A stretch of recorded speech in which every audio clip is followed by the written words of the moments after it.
dari kelompok 2 ingin mempresentasikan hasil kerja kelompok kami tentang ciri-ciri remaja, proses perkembangan remaja, dan tugas remaja. Oke, yang pertama yaitu ciri-ciri remaja awal. Yang pertama ada perubahan fisik.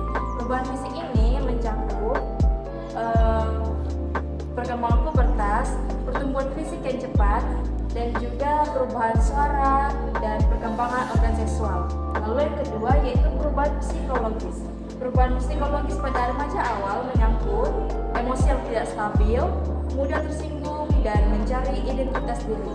Lalu yang ketiga ada perubahan sosial pada remaja awal, itu meliputi mulai tertarik dengan teman sebayanya, ingin diterima dalam kelompok, dan mulai menjalin hubungan romantis. Lalu pada remaja tengah memiliki 3 ciri-ciri yang sama juga. Yang pertama ada perubahan fisik, yaitu perubahan fisiknya melambat, jadi berbeda dari yang sebelumnya.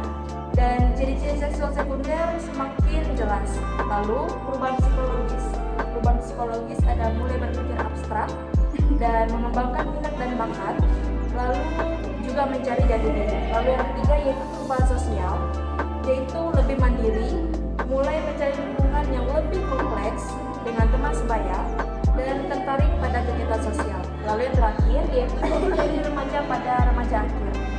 Yang pertama, dalam perubahan fisik, mereka lebih mencapai kematangan fisik. Lalu dalam perubahan psikologis, mereka lebih berpikir logis dan realistis, mulai memikirkan masa depan, dan membuat keputusan penting tentang pendidikan dan karir. Lalu yang terakhir tentang perubahan sosial mereka, yaitu mempersiapkan diri untuk memasuki dunia dewasa dan menjalin hubungan yang lebih stabil. Lalu yang terakhir mulai memikirkan pernikahan dan keluarga. Kita akan masuk ke dalam bagian yang berikutnya, yaitu proses perkembangan remaja berdasarkan kelompok usia remaja dalam kognitifnya. Yang pertama, masa remaja awal, yaitu usia sekitar 12 sampai 15 tahun, berusaha untuk mengembangkan diri sebagai individu yang unik dan tidak tergantung pada orang tua. Contohnya, pada saat saya berusia 12 sampai 15 tahun itu, yang sebelumnya mungkin saya baru berusia 10 tahun, apapun pakaian yang saya gunakan, saya pasti bergantung kepada orang tua saya. Dan tetapi pada saat saya sudah berusia 12 sampai 15 tahun, saya kemudian tidak bergantung lagi kepada pendapat orang tua saya melakukan hal yang kecil seperti ini.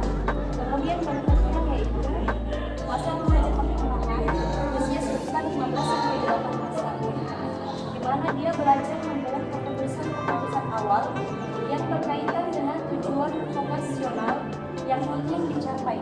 Nah, apa itu tujuan vokasional? Tujuan vokasional itu adalah hal yang ingin dicapai. Begitu, misalnya dia mulai mengembangkan potensi-potensi yang ada di dalam dirinya.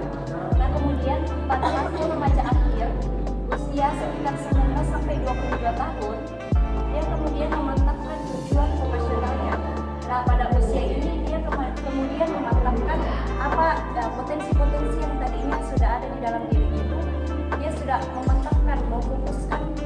Misalnya dia sudah mantap mau kuliah di sini, di suatu tempat yang memang dia sudah impikan itu sejak dulu. Nah, kemudian kita masuk ke dalam perkembangan moral remaja.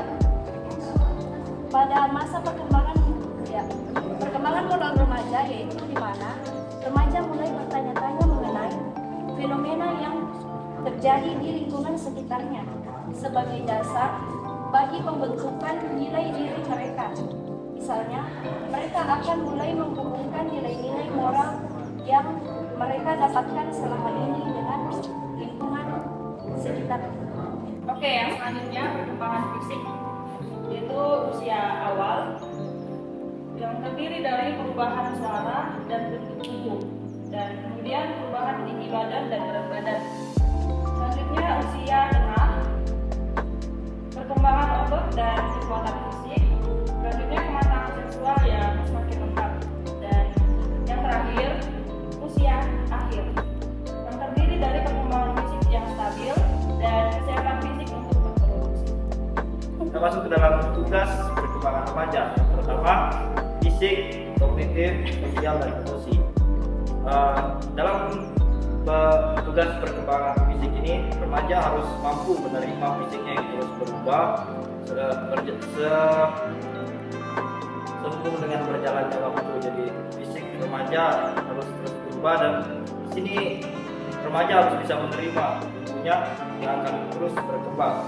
Terus dalam segi kognitif, yaitu dalam pola berpikir, dengan dalam proses pertumbuhan ini remaja akan terus mengalami yang namanya perubahan pola pikir yang semakin dewasa. Jadi remaja harus bisa mampu menerima perkembangan ini.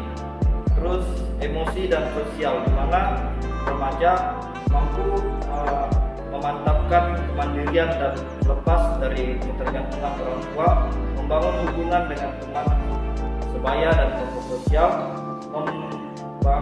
mengembangkan keterampilan berkomunikasi dan interaksi sosial, dan belajar mengelola emosi dan mengatasi stres.